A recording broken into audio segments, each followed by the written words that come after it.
The crystal chandeliers above blazed so brightly they seemed to burn into the marble floor beneath my heels. The music cut off mid-note, leaving only the sound of shallow, uneasy breaths and the faint rustle of silk against carpet. My mother's hand clutched her cheek, a red imprint glowing like a guilty brand.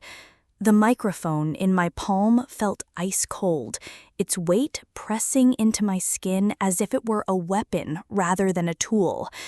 "Stop the ceremony." My voice sliced through the silence, steady, sharp, unyielding. My father lifted his chin, the stench of liquor trailing with his sneer. I stepped forward, each stride deliberate, my veil shifting with my breath, my eyes locked on his. From beneath the folds of satin at my hip, I pulled free the badge I had hidden, a flash of steel under the lights. Gasps rippled through the hall. The bride's father is under arrest for assault, committed right here. Behind me, a firm hand pressed against my shoulder. My groom, grounding me, steady as stone. From the back of the hall, boots scraped against marble, a rhythm of judgment drawing closer. My father barked out a short laugh, but it cracked at the edges. I tightened my grip on the mic. Today, silence ends. And as two uniformed officers stepped into the light, the hall itself seemed to hold its breath, waiting for the reckoning about to unfold. My name is Evelyn. On paper, I am a commissioned officer in the United States Army. In truth, I am the daughter of a man who taught me early that silence could feel heavier than chains. I grew up in a house with white siding, trimmed hedges, and a flag on the porch. The kind of house neighbors waved at as if it represented the American dream. But inside those walls, the air was thick with unspoken rules, the kind that left bruises you couldn't always see. I wear a uniform now. The fabric scratches against my skin during long shifts. The weight of polished boots anchors me to the ground. To most, that uniform means discipline, respect, sacrifice. To me, it is proof that I am not the useless girl my father spent decades calling me.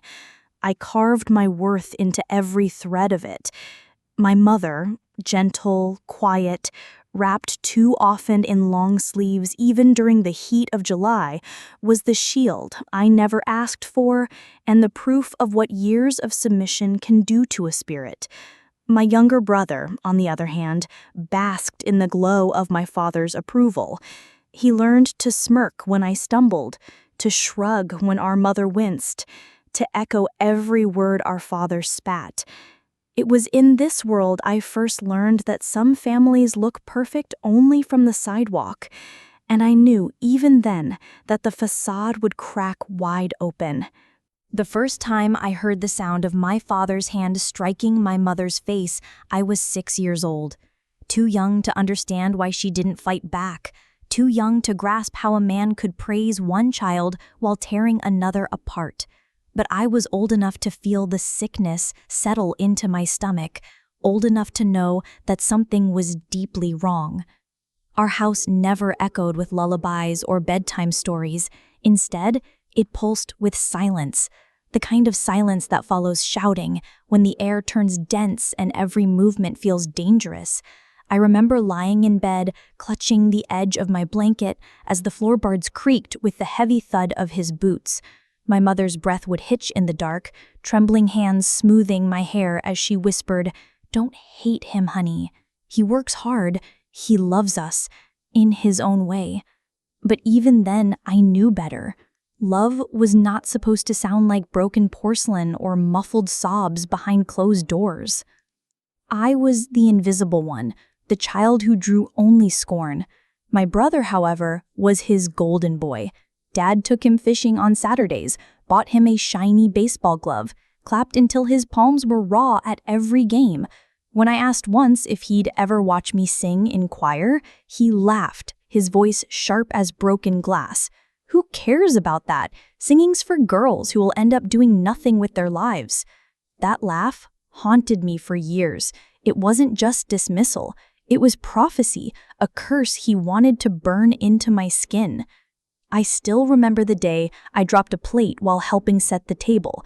It shattered across the kitchen floor, shards skittering like tiny screams. My small hands trembled, my cheeks burned. He didn't even look at me as he muttered, "Worthless." The words slithered into me like poison. My mother stepped between us, her body a fragile shield, whispering that I was trying, that I was just a child. His face darkened. Always defending her. No wonder she's weak. You're teaching her to be useless like you. Then came that familiar crack. Her head snapped sideways, her cheek swelling red. I stood frozen, 6 years old, watching the woman I loved most in the world fold under his hand. That night, as she sat on my bed, smoothing my hair and insisting he didn't mean it, I stared at her face in the dim light, and in my chest, something hardened. By the time I was 12, I'd discovered a secret rebellion, running. I'd lace up my sneakers after the fights, slip out into the night, and pound the pavement until my lungs burned. The rhythm of my breath drowned out his voice, each stride a silent scream, "I exist. I am more than this house." And yet, no matter how fast I ran, I could never outrun the sight of my mother's thin smile at family gatherings or the bruises she brushed with makeup in the bathroom mirror. She called it sacrifice. I saw it as surrender. Every insult carved me sharper. Every blow I witnessed fueled a fire inside me. My father thought he was crushing me, breaking me into dust. But he was forging something else, something he could not see. Even as a child, I whispered a promise to myself in the dark. There will come a day when the silence ends, and when it does, he will hear my voice. By the time I turned 18, the house was less a home and more a cage. His presence lingered in every corner, even when he wasn't there, like the smell of smoke long after the fire's gone out. Dinner was the worst. My mother sat across from me, her smile trembling like thin glass about to crack, while my father filled the air with bitterness. My brother, by then, had learned the performance well. He leaned back in his chair, arms crossed, echoing our father's smirk as if cruelty were an heirloom passed down to him. One night, after another screaming match, I found my mother curled up on the couch, her hands pressed to her ribs. My fists clenched until my nails carved crescents into my palms. That was the moment I decided I couldn't stay. The army pamphlet hidden under my mattress wasn't a fantasy anymore. It was my way out, and maybe, just maybe, my way to prove him wrong. When I told my father I had enlisted, he laughed so hard his veins in his neck bulged. "A soldier? Don't make me laugh. You'll wash out in a week. You'll come back crying, begging me to take you in." "I won't," I said, quieter than I intended, but steady. The laughter snapped off. His hand slammed against the table, rattling the silverware. "Don't you dare talk back to me. You think a uniform makes you somebody? You'll always be nothing. Nothing." That word, nothing, echoed in my skull as I walked out the next morning. Basic training nearly broke me. My muscles screamed, my lungs clawed for air, my body shook under the weight of drills. But each time I was ready to collapse, I heard his voice, worthless, useless, nothing. And instead of falling, I pushed harder. Years later, when I stood in uniform at graduation, my boots polished, my name stitched above my heart, I saw my mother crying in the stands. My father wasn't there. Neither was my brother. But for the first time, their absence didn't feel like a wound. It felt like freedom. And yet, even distance couldn't erase him. Every letter home from my mother was short, careful, her words clipped and fragile. She always wrote she was fine, but I read between the lines. I saw the truth in her hesitation. She was surviving, not living. Meanwhile, my brother's letters bragged about college, about dad buying him a car, vacations, gifts. The imbalance was the same as it had always been. When I finally returned home on leave, I walked through the door taller, sharper, no longer the timid girl who flinched at every shadow. But the house hadn't changed. The air was still stale, heavy with fear. I noticed the details I couldn't ignore anymore. The faint scent of another woman's perfume on his jacket, the hushed phone calls in the garage. My mother looked away when I asked, her hands twisting, her silence louder than words. And then came the words that burned hotter than any slap. One night, during another tirade, my father turned to me in front of my mother and said, "If I had to choose, I'd keep your brother. You, I should have never wasted a dime on you." My mother flinched. My brother smirked. And I sat there swallowing rage like molten metal, promising myself that if he ever laid hands on her in front of others, if he dared to humiliate her before the world, I would not remain silent again. I wasn't sure how or when, but I knew the reckoning was coming. I've learned in the army that no battle is won by anger alone. Rage is fire. It burns hot, but uncontrolled, it consumes everything, even the one who holds it. To win, you need strategy. You need patience. You need the right weapon at the right time. So I planned. It started long before my wedding. Each homecoming on leave, I watched my father more carefully than he realized. His arrogance made him sloppy. He believed he was untouchable, that my mother would never leave, that I would never challenge him, that our relatives would keep looking away. And for years, he was right. But what he couldn't see was that his useless daughter had grown into a soldier trained to study the battlefield. I began documenting. I carried a small recorder in my bag, capturing his outbursts when his voice turned venomous. I photographed bruises my mother tried to hide, snapping pictures while she begged me not to. I collected letters, fragments of overheard conversations, even his financial slips that hinted at affairs and hotel rooms. Piece by piece, I built a case, not for the court of family gossip, but for the law. Still, evidence was only half the battle. The other half was timing. If I struck too soon, he'd bury it, twist it, make my mother pay the price. No, I needed a moment so public, so undeniable, that no one could turn away. My wedding was approaching, and with it came the perfect stage. Guests from both families, friends, even neighbors would gather under chandeliers and flowers. Dozens of witnesses, cameras, a minister, a hall too crowded for him to hide his temper. My gut told me he wouldn't last the day without lashing out. Men like him never did. So I prepared the battlefield. Quietly, I reached out to 2 officers I trusted, men who had served with me. I told them everything, my father's history, his violence, my plan. They didn't hesitate. "If he crosses the line in public, we'll be there," one said, his voice low but steady. "You'll have backup." That knowledge was my anchor. The night before the wedding, I slipped my badge into the hidden fold of my gown. The metal was cool, almost comforting against my skin. I ran my fingers over its edges and thought about the little girl I once was, the girl who hid under blankets, who begged for silence. Now, she carried proof of authority, of power, of justice earned. I rehearsed my words. Not vows, but the declaration I swore I'd speak if he raised his hand one more time. The bride's father is under arrest. Simple, direct, the kind of words that could split open a lifetime of silence. My plan wasn't about spectacle. It was about ending the cycle, about forcing every eye in that hall to see what they had ignored for years, about making my father face not just my mother's quiet tears, but the weight of public judgment.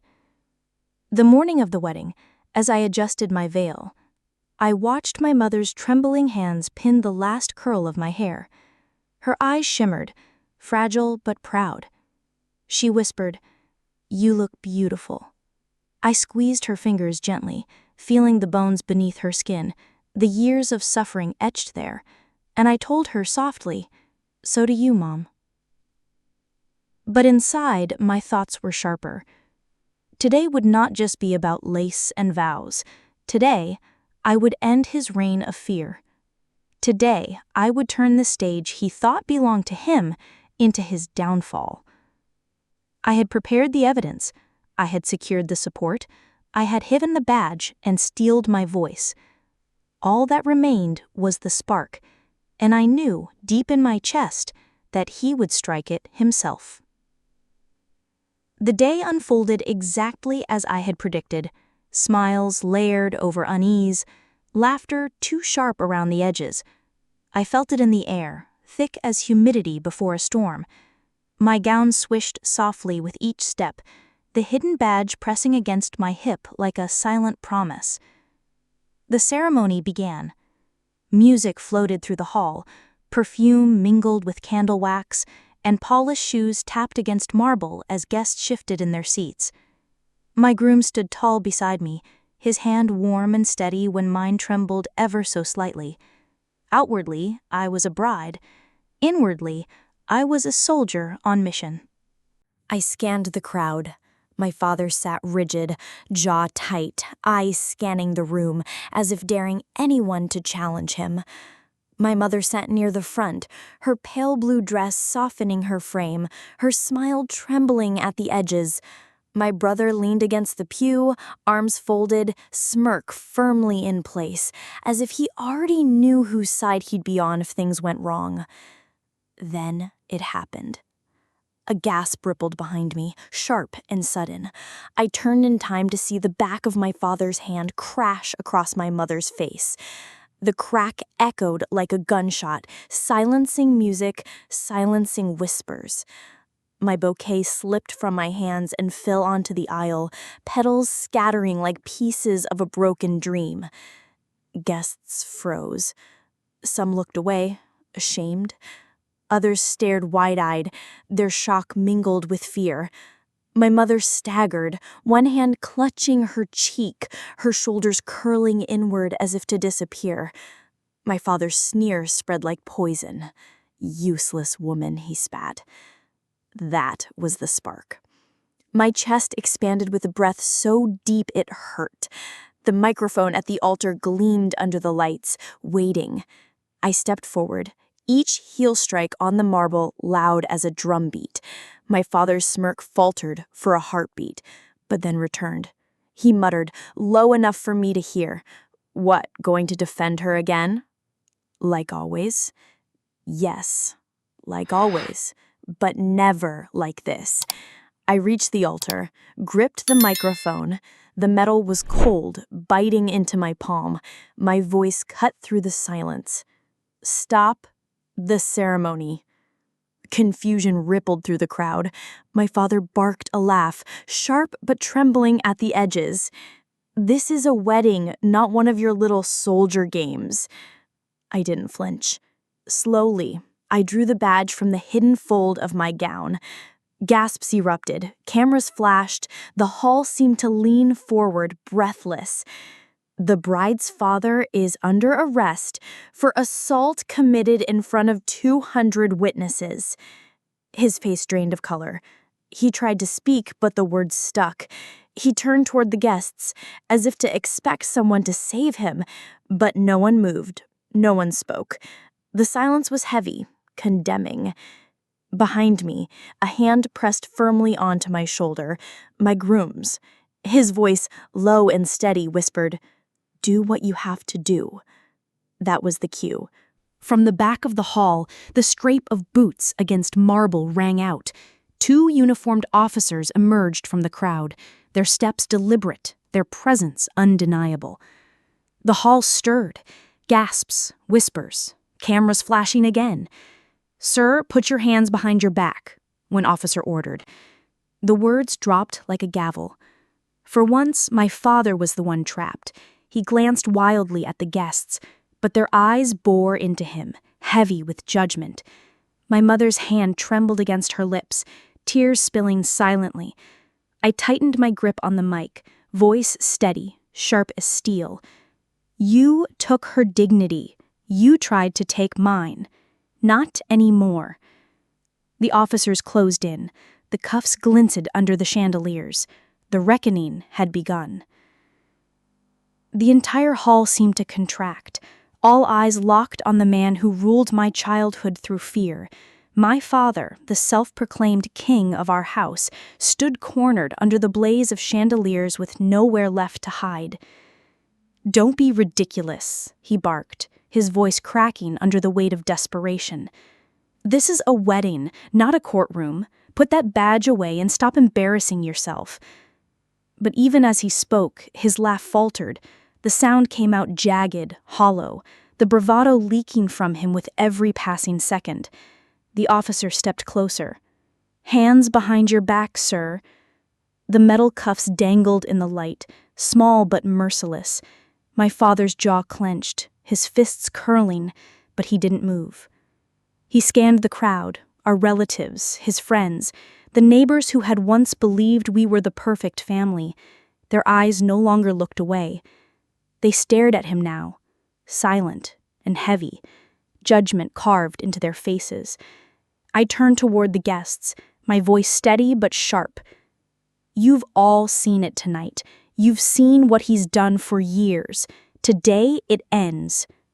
Gasps rose, then silence again, as though the hall itself held its breath. I could feel my mother trembling in the front row, her hand pressed against her mouth, tears sliding unchecked down her cheeks. Her sobs were not of fear this time, but of release. My father tried one last weapon, mockery. "Ungrateful brat. After everything I gave you, this is how you repay me?" I lowered the microphone, leaned forward just enough so only he could hear. "You didn't give me anything. You took. You took her peace, her dignity, my childhood, and now you've lost everything."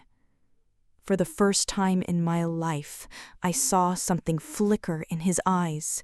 Not anger, not control, fear. The officers closed in. One seized his arm, twisting it behind his back. The sharp, metallic click of the cuffs snapped through the hall like thunder. My father jerked, struggling, but it was useless. The guests had closed ranks, blocking every path. His reign of silence was over. I straightened, raising the microphone one last time. For years, his voice was the thunder in our house. Tonight, that thunder is silenced. Justice has a voice now, and it will not be quiet again. The room erupted, not in chaos, but in whispers, gasps, the shuffling of people rising to their feet.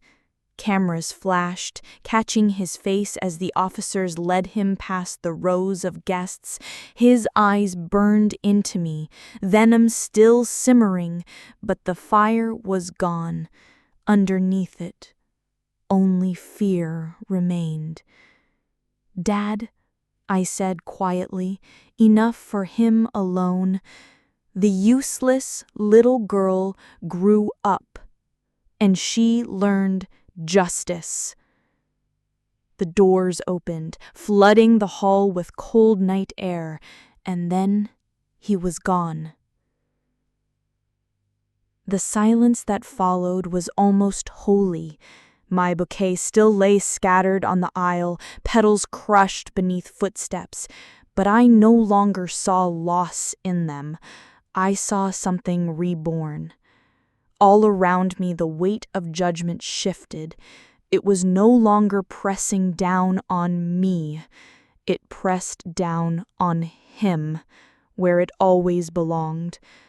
For the first time, I felt taller than I ever had, not as a daughter, not even as a bride, but as the soldier who had finally claimed victory on the battlefield that had haunted her since childhood. The hall was hushed, as though everyone struggled to breathe again after what they had witnessed. My bouquet lay forgotten on the aisle, petals scattered like fragments of a life I no longer had to carry. My mother's sobs filled the silence, but this time they weren't the sounds of fear. They were the sounds of release. I walked toward her, the train of my gown trailing softly across the marble. When I wrapped my arms around her, she collapsed into me, trembling, whispering against my shoulder, "You did it, honey. You really did it."